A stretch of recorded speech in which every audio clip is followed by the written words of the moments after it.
And welcome back to Culture Crossroads. Joining me, of course, R.C. Williams. And we have, normally this would be where I would say it's time for the rundown. And I guess it is time for the rundown, but this rundown is one story because this one story has tentacles like an octopus. It goes into everywhere and everything. And it quite honestly makes me question a few of the decisions in the past. And I mean that with all sincerity. Nonetheless, here we are. So R.C. Williams, the pleasantries, hello, good to see you, but we got to get right into this. So let me set up this scene. Oh, and first, I know what people are thinking. I just came from a segment with Dr. Jennifer Smith where I was nice and clean shaven and looked all boyish and charming. And now I have, 5 o'clock shadow like nobody else. We recorded these on 2 different days. And yes, today I did not shave. Okay. Moving on from there.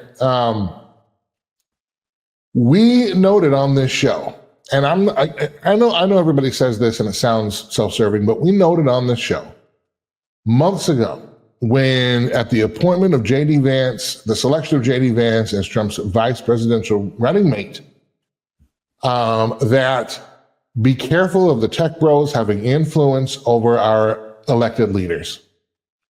Be careful, particularly of Peter Thiel. We talked about him specifically. We talked about his worldview. We did a whole segment about that.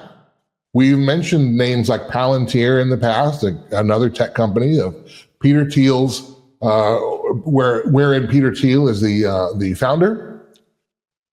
And I say all that to say this. I want to bring up a tweet here. This is from Whitney Webb, and you'll notice at the bottom of it, the date is July of 2024, so almost a year ago. Go with me on this. Just stick with me here. Peter Thiel's Palantir, a CIA front, is harvesting American genetic data from sewers and running the CDC's Center for Forecasting and Outbreak Analytics to help predict, quote unquote, the next pandemic before it happens. Wonder why Palantir, Thiel, and Lonsdale are donating so much to Trump. Again, remember, who's Trump's running mate? J.D. Vance. Why is J.D. Vance able to be in politics? Because of, in large part, not only, but in large part due to Peter Thiel's money. Peter Thiel is a huge financial backer of J.D. Vance. Okay, let me show you the next piece. Now, this is from Mark McGeether, and this is on Twitter. He says, because now what has happened is Donald Trump has come out and said, we want Palantir effectively to have an American digital database, and they're going to use Palantir to do it. So now we're having the back and forth. Now, Palantir, as we just said, over a year ago and prior to the heart of the election season, was already up to some no good surveillance stuff. Mark McGeether in his post on X notes Peter Thiel, this is the second paragraph, who founded Palantir, was the initial and primary investor of Clearview AI, which developed facial recognition software used by the FBI to hunt down and detain January 6th attendees. Thiel was J.D. Vance's main benefactor. Without him, there was no J.D. Vance in American politics. Vance owes him everything. And let me pause right here. So, RC, I want to bring you in here and set up the scene here with Palantir, with Peter Thiel, with J.D. Vance. I've got a couple more slides, but let's establish what we're dealing with here. Yeah, Andrew, wow. You talk about filing under, boy, I sure wanted to be wrong. But a year ago or so, we're on this show talking about the potential implications. So let's do the quick see and say. Everybody obviously knows Peter Thiel. We talk about him quite a bit. Silicon Valley investor, early investor in Facebook and others, made a boatload of money, continued down this road of investing, including in stuff around surveillance, which gets us to the birth of Palantir as a business. Their entire business is about surveillance and analytics, with the goal of being able to triangulate and predict future human behavior. Number of people involved in that process, but one of them happened to be a young guy out of Ohio, J.D. Vance, who got into the investing business, was successful, ends up running for Senate in Ohio, wins, and is now well positioned to do the bidding of those who help finance him. And as you said a moment ago, not entirely by, but largely in part to Peter Thiel, J.D. Vance has an ascension in politics.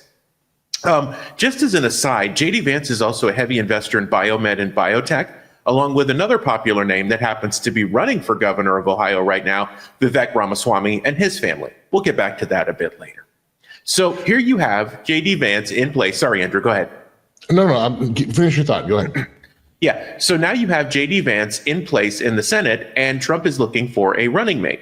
Well, interestingly enough, JD Vance is floated, and at the time that started, we said, whoa, timeout. This is the same time that Whitney Webb is talking about what she's talking about. Timeout. This guy has all types of strings all around him, and if he is in, Peter Thiel will, in essence, have an outsized influence on the Trump administration, which you do not want, because he is a technocrat and is on record saying, listen, competition is for suckers. The only competition I want is me taking out my competition so that I can dominate everything. All of a sudden, JD Vance is nominated as vice president, and here we go. Peter Thiel and his group, including Palantir, now have an outsized influence on the Trump administration. At that time, Andrew, one of the things that we said is that, look, Palantir's biggest clients are the CIA, the NSA, right? The government. What's going to happen when someone who's dominating government contracts gets even closer to the Oval Office? Obviously, they're going to influence policy. Now, fast forward to last week, what do we see happen? Palantir already has a foothold, Andrew, in national surveillance, working with some of the top spooks and surveillance agencies in the country.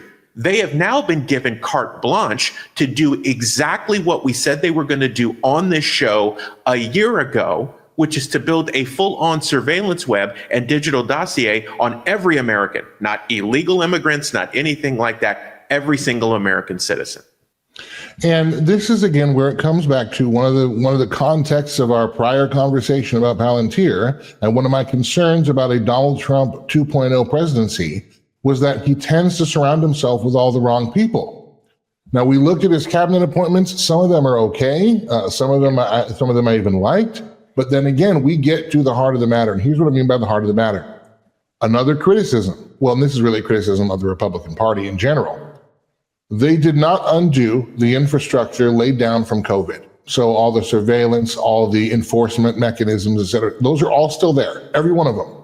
And by the way, as we just talked about in the previous segment, the FDA and the CDC did not remove the mRNA jabs. They just said, well, we're not going to recommend them for healthy people, and then put out a list of underlying conditions, which pretty much captures everybody in America. So, and now they say, well, we don't recommend the mRNA shot, the new mRNA shot for the new variant of COVID. However, we're going to approve it anyway. No trials, no nothing. So we learned nothing. We're doing all the same things, and now all of a sudden we're seeing all the same people show up. Let me bring this to back up on the screen here.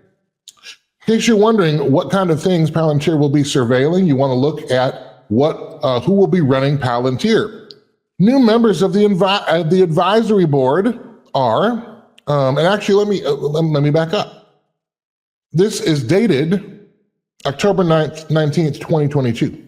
So it's not like this would have been a surprise to anybody involved. Right. Palantir Technologies Inc. announced 4 new additions to its Palantir Federal Advisory Board. The additions will bring expert perspectives to the advisory board on critically important issues such as public health infrastructure. Why did I just say it wasn't undone? Managing the challenges associated with supply chain and logistics. Of course, when they shut down the world, there is no supply because there's no chain. There's nothing to logist, all right?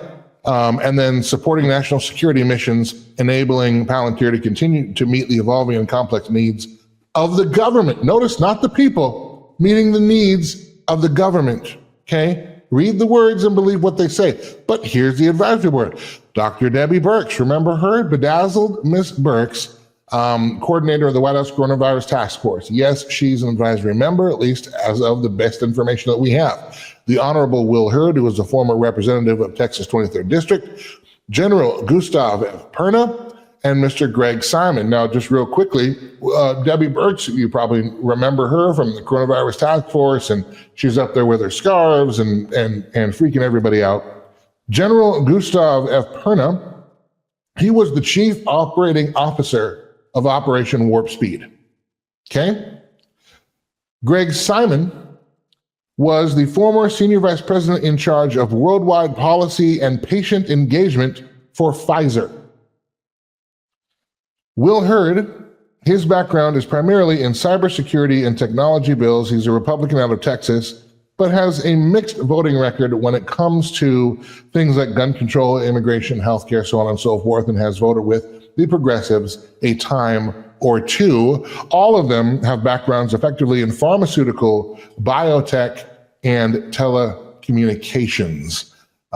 This is who is advising the Palantir board that Donald Trump wants to commission to establish a digital surveillance tracking, a digital dossier on every single American. RC, what is an innocent, what is the best case scenario that Trump would want to do something like this? So, Andrew, let me give just a bit more context to what you said about this entire thing. So this advisory board tells you a lot about where Palantir is going and basically codifies the stuff that we've been saying in the research that we've done.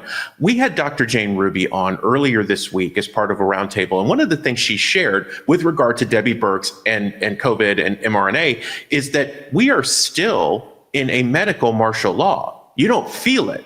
But best believe, whether it's the United States or even the state of Florida, within the state of Florida, Andrew, they can still forcibly take you from your home and inject you with stuff without your permission, okay? Because we're in the state of emergency slash martial law thing. So hold on to that for a second. And let's talk about where there's any scenario in which this is good. The only scenario in which something like this is good is if it goes away and is burnt with fire and sent to the pit of hell. Just being honest. Right? Andrew, this is so dangerous for so many reasons, but you see what happens when there is an apathy amongst people, or they chase the shiny object, or they deify a man or a movement. Again, this is not an attack on President Trump to say, right? There's no TDS going on here. This is calling balls and strikes as a research business and a television show that works to bring you the truth so that you clearly understand, so that you can think, right? Instead of testing, you can think. You don't need to parrot lines or do anything like that. You need to be aware that groups like Palantir, Peter Thiel, and these other people have the intent to, at best, get rid of you so you don't have to suffer in their digital gulag. But if they can't get rid of you, they certainly want to be able to enslave you in such a way that you're productive in some form or fashion.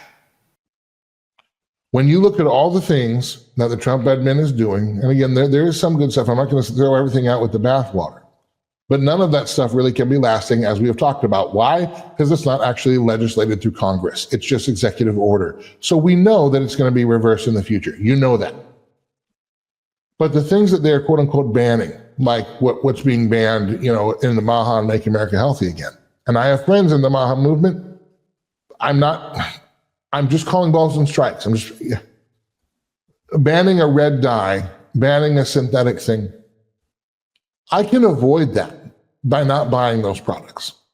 But notice what they're not banning. They're not banning mRNA technology. They're not banning really the science that gets us there. They're not banning the infrastructures of things that you and I, we the people, cannot control. I can't control. In fact, they're fast-tracking it. We know that the Trump administration approved the self-amplifying mRNA jab going forward. What does this mean? Well, it's going to amplify in your own body. And by the way, vaccine shedding is a real thing. So somebody gets the jab, you can catch the spike protein from them. We can't control that. Those are things we can't control. Why is it that we are only banning things that we can control in our freedom anyway, but not banning the things that are done to us by the very same people who are now put in charge of developing a digital surveillance database for you and me? I give you the last word. Andrew, tough question. Are we finally done chasing after and being distracted by the shiny object? Are we going to get to the nitty-gritty that it takes in a self-governing society to turn the ship? And each day that goes by, Andrew, when I see these announcements, I am less hopeful. But here's the good news. Obviously, there is the good news of the gospel. But the good news is that in this season, we've actually been empowered with everything we need to stop this. but will we have the fortitude to actually step up and do it? Because I can tell you what just happened. They closed another one of the gates on you and they locked it that you need in order to get out. What are you going to do about it?